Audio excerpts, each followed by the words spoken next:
So once we have all our sources in order, we now need to start and link these zones together. So the zones are as per the TV displays: lounge, living room, kitchen, gym, master bedroom and kids bedroom.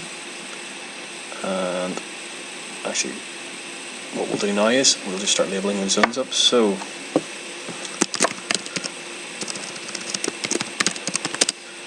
lounge is going to be a zone. Living room is covered by the Marantz, so zone 2 is going to be kitchen. Zone 3 is going to be gym. Zone 4 is going to be master bedroom.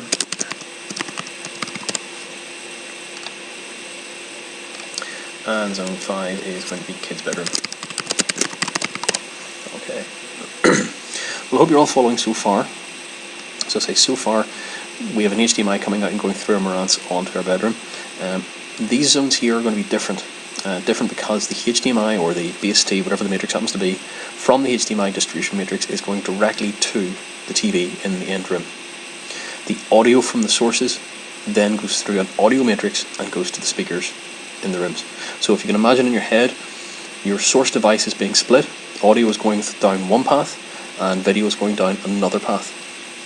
So what we need to do there is we need to use what's called a slave zone to make the ALAN S86 zones and sources map and switch with the sources from your HDMI distribution matrix. So what I'm going to do now is I'm going to label up some of these zones appropriate to the rooms that they're being used in.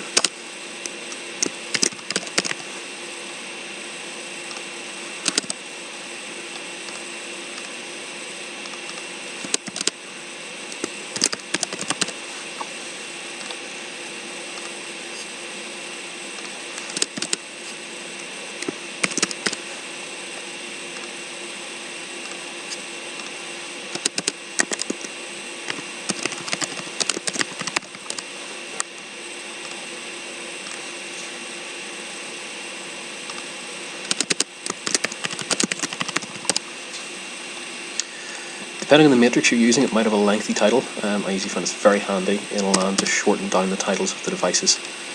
They'll become apparent in the next step why.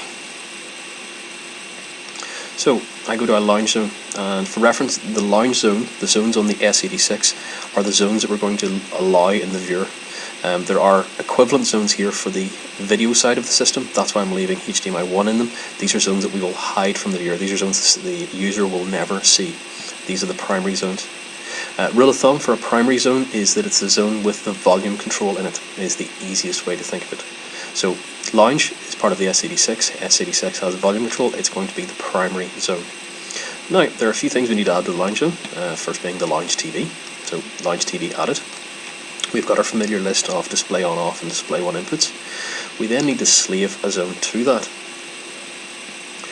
And if I select Ziggin HX88 Zone 2 HDMI 2 Lounge and hit apply, we can now see that alongside our display on off and our display 1 input, we've got our slave 1 source. And I'll give you an example of how this is going to work. It should be quite easy to actually work out once you see it. So, best way to think of this is when Sky HD 1 is selected, I would like the TV to turn on. I need the TV to go to HDMI 1 because that's where the HDBaseT balun or the HDMI cable is going straight into. I then need the matrix to go to source 1, Sky HD 1. Now, I want to watch Sky HD 2 in the same zone, so I need the TV to turn on, I need the TV to go to HDMI 1, and I need the matrix to go to source 2, Sky HD 2. And so on and so forth. So I'll just quickly set the rest of these. Sonos is off as usual. And HDMI 1, HDMI 1, HDMI 1.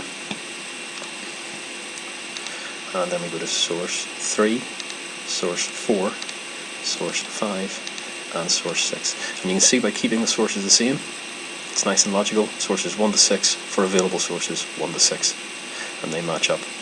What that means is, and you can actually see in the LAN, these two zones are now highlighted at the same time, which means they're now linked together. So when one of these sources is selected by the user in the lounge, the matrix that's a slave will do this appropriate action here, i.e. it'll switch over to the correct source.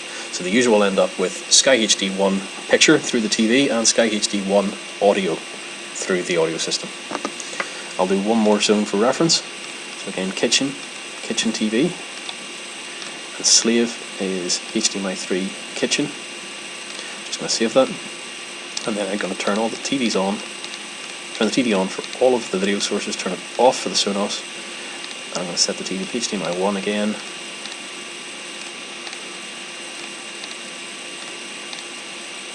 And then I'm going to set the slave source to HDMI 1 for that, or Sky HD 1, Sky HD 2, Sky HD 3, Blu-ray, Roku, and Apple TV. And that's it. We do the same for the gym zone, the master bedroom, and the kids' bedroom. Add in the TV, and then connect the appropriate slave zone and set the slave zone setting. And that's it for this guide. That's the two options of how an HDMI matrix gets integrated into the LAN-G system.